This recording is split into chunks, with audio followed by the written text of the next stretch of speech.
حکومت پاکستان نے تحریک لبیک پاکستان سے تحریک لبیک یا رسول اللہ سے ایک تحریری معاہدہ کیا تھا، جس پر وزیر داخلہ کے بھی سائن تھے اور لوگوں کے بھی سائن تھے، اور بعد میں پرائم منسٹر نے خود اس معاہدہ کی توثیق کی تھی اور اعلان کیا تھا کہ ہم اس کی پابندی کریں گے۔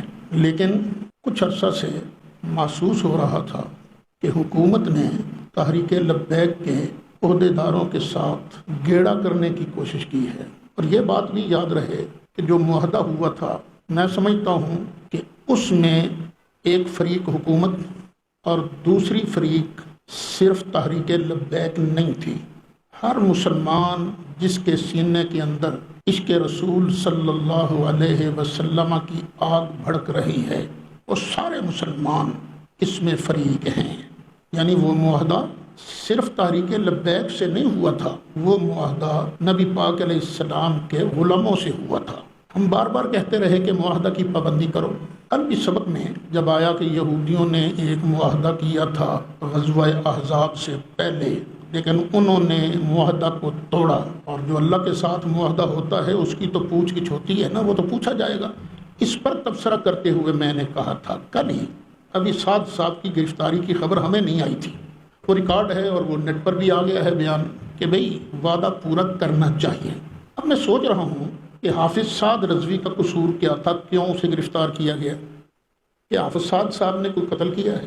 کیا حافظ سعد صاحب نے کوئی ڈکیتی کی ہے؟ کیا انہوں نے کوئی بلوہ کیا ہے؟ کیا کیا؟ جرم کیا ہے ان کا؟ جی ہمیں خدشہ ہے کہ اگر یہ باہر رہے تو یہ کچھ کریں گے۔ اول تو یہ دیکھنا ہوگا کہ کچھ کریں گے وہ کیا کریں گے۔ لیکن ریاست مدینہ کا نام لینے والوں ایک خلیفہ راشد کا کردار سن لو۔ حضرت سیدنا علی مرتضیٰ کرم اللہ تعالی وجہہ الکریم کو قتل کرنے کے لیے عبد الرحمن ابن ملجم یہ کوفے میں آیا۔ سیدنا علی اسے دیکھتے تھے اور کہتے تھے ارید و حیات ارید و قتلی، میں اس کی زندگی چاہتا ہوں اور یہ میرا قتل کرنا چاہتا ہے۔ تو لوگوں نے کہا حضرت جب یہ آپ کو قتل کرنا چاہتا ہے تو آپ اسے اریسٹ کر لیں، گرفتار کر لیں۔ پتہ ہے خلیفہ راشد نے کیا جواب دیا تھا؟ یہ بتاؤ میں کس جرم میں اسے پکڑوں؟ ابھی جرم اس نے کیا نہیں، تو بھئی حافظ صاحب کو انہوں نے گرفتار کیا ہے تو کس جرم میں؟ یہ آپ کو اندازہ نہیں، میں تحریک لبیک کی تنظیم کا ممبر نہیں ہوں۔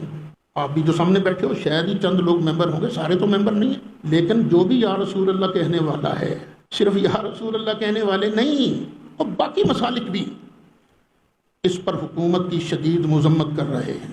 تو خان صاحب ہوش کے ناخن لیجئے۔ پہلے ہی آپ کے بارے میں عام تبصرہ یہ ہے کہ بالکل نکما آدمی ہے، اسے گورنمنٹ کرنی نہیں آتی، حکومت چلانی نہیں آتی۔ پہلے بھی 5 میں سے 3 آدمی تو ضرور تبرہ بازی کر رہے ہیں خان صاحب کے خلاف۔ ادھر آپ نے مذہبی طبقے کو اور اپنے خلاف کر لیا ہے، یہ آپ کے فائدے میں نہیں ہے۔ آپ نے یہ سوچا فرانس سے زیادہ انڈیا ہمارا دشمن ہے، لیکن کیا کبھی یہ مطالبہ ہوا ہے کہ انڈیا کے سفیر کو باہر نکالو؟ جی چین والے تو خدا کو نہیں مانتے، روس والے بھی دہریہ ہیں، وہ بھی خدا کو نہیں مانتے۔ کیا کبھی کسی نے مطالبہ کیا ہے کہ چین کا سفیر نکال لو، روس کا سفیر نکال لو، امریکہ کا سفیر نکالو؟ ہاں ایک ملک ہے جس کے ساتھ ہمارے سفارتی تعلقات نہیں ہیں، وہ ہے اسرائیل۔ تو کیا وجہ ہے فرانس کا نام کیوں لیا جا رہا ہے؟ وجہ صرف یہ ہے فرانس کے صدر نے سرکاری سطح پر نبی کریم علیہ السلام کی توہین کو اپریشیٹ کیا تھا، تو چونکہ اس نے سرکاری سطح پر سرکار کی توہین کرنے والوں کو شاباش دی ہے، آزادی اظہار کا نام دیا ہے، اس لیے ضروری ہے کہ وہ سٹیٹ جو لا الہ الا اللہ محمد الرسول اللہ کی بنیاد پر بنی ہے، اس کو بھی سرکاری سطح پر ہی نبی کریم علیہ السلام کے ناموس کا تحفظ کرنا ہوگا۔ اللہ عقل دے حکومت کو، یہ اس نے بہت غلط کام کیا ہے، یہ اسے سنبھلے گا نہیں۔ اب بھی وقت ہے، سعد صاحب کو رہا کرو اور وہ جو معاہدہ ہے اس معاہدے پر عمل کرو، وگرنہ ابھی تو تھوڑے لوگ باہر نکلے ہیں نا، تو تھرتھلی مچ گئی ہے۔ تو اگر تمہاری ان کرتوتوں کی وجہ سے اور لوگ بھی باہر نکل آئے پھر تمہارا کیا بنے گا؟ اور یہ یاد رکھنا پاکستان کے اندر اس مسئلہ میں خواہ وہابی علماء ہوں، خواہ دیوبندی علماء ہوں، خواہ سنی علماء ہوں، اس مسئلے میں کوئی بھی اپنا قدم پیچھے نہیں ہٹائے گا۔